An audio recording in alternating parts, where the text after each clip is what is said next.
Wherever you go, whatever you do, throw a little at it. Omax, Vest and Briefs. Bharatiya Janata நிறுவனர் தீனதயாள் உபாத்யாயா பிறந்தநாள் விழா நாமக்கல் மாவட்டம் ராசிபுரம் அருகே கோனேரிப்பட்டியில் உள்ள KP ராமலிங்கம் வீட்டில் கொண்டாடப்பட்டது. இதில் தீனதயாள் உபாத்யாயா படத்துக்கு ராமலிங்கம் மலர் தூவி மரியாதை செலுத்தினார்.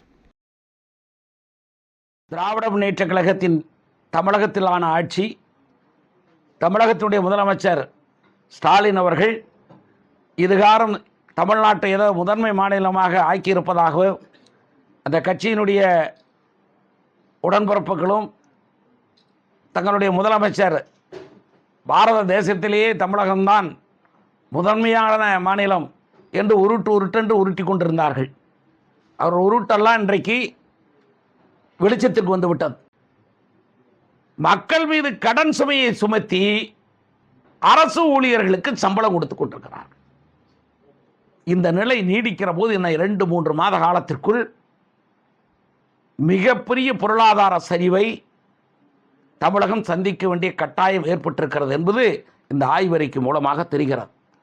ஆக வெத்து உருட்டி கொண்டு இல்லாமல் வெளிநாட்டுக்கு போய் நான் முதலீடு பெற்று கொண்டு வந்தேன், இவ்வளவு பேருக்கு செய்திருக்கிறேன், அவ்வளவு பேருக்கு செய்திருக்கிறேன் என்று சொல்லுகிற இந்த பம்மாத்து வேலைகளை எல்லாம் விட்டுவிட்டு தமிழ்நாட்டு பொருளாதார நிலையை சரிபடுத்துகிற பணியை முதலமைச்சர் செய்தாக வேண்டும். வேண்டுமானால் நீங்கள் நினைக்கலாம் 2026 தேர்தலிலே நாம் ஜெயிக்கவா போகிறோம், அப்படியே விட்டு போய் விடலாம் என்று கருதலாம். ஆனால் இந்த தமிழ்நாட்டு மக்கள் அப்படியெல்லாம் விட்டுவிட்டு நீங்கள் ஓடினீர்களே ஆனால் ஓடப்போகிறீர்கள், அது வேறு விவகாரம். ஆனால் அப்படி ஓடுகிற நிலை ஏற்படுகிற போது தமிழ்நாட்டு மக்கள் எங்கள் மீது இவ்வளவு கடன் சுமத்தப்பட்டிருக்கிறதே, உங்களுடைய முதலீடுகள் எவ்வளவு, உங்களுடைய குடும்பத்தினுடைய முதலீடு எவ்வளவு, உங்கள் குடும்பத்தை சார்ந்த 166 பேருக்கு இந்த 5 ஆண்டு காலத்தில், இந்த 4.5 ஆண்டுகளில் இந்த 166 குடும்பங்கள், 166 பேர் எவ்வளவு முதலீட்டை நீங்கள் சேர்த்திருக்கிறீர்கள்?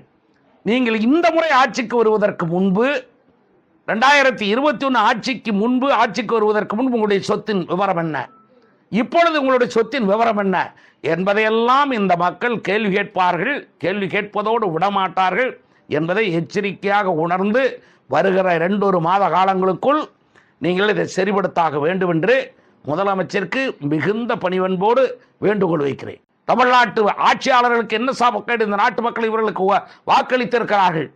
வாக்களித்தவர்களுக்கு இந்த பாலில் விலையை குறைத்திருக்கார் மத்திய அரசிலே இருந்து பாரத பிரதமர். பால் விலையை குறைத்ததற்கு பின்பு இவர் குறைக்காமல் இருப்பது என்ன நியாயம்? அதற்கு என்ன இது கேள்வியால் கேள்வி கேட்டுக்கொண்டிருக்கிறோம். இதிலேயும் உருட்டலாம் என்று பார்க்கிறார்கள். ஒருவேளை நாங்கள் சலுகை அளிக்கிறோம், சட்டமன்றத்தில் இருந்து பால் விலையிலிருந்து குறைகிறது, பொங்கலுக்காக குறைக்கிறோம், அல்லது எங்கள் அப்பனுக்காக குறைக்கிறோம், எங்கள் அப்பன் பிறந்த நாளில் குறைக்கிறோம், இதில் குறைக்கிறோம், அதில் குறைக்கிறோம் என்று சொல்லுவதற்காகவா? இந்த உருட்டெல்லாம் இனிமேல் மக்கள் ஏற்றுக்கொள்வார்கள் என்று நினைக்க முடியாது. பம்மாத்து வேலைகளை எவ்வளவு காலம் செய்ய முடியும்? ஆக GST வரி குறைப்பு என்பது ஒட்டுமொத்தமாக இந்த நாட்டு தேச மக்களின் உணர்வுகளை, சுதேசி மனப்பான்மையை உருவாக்குவதற்காகத்தான்.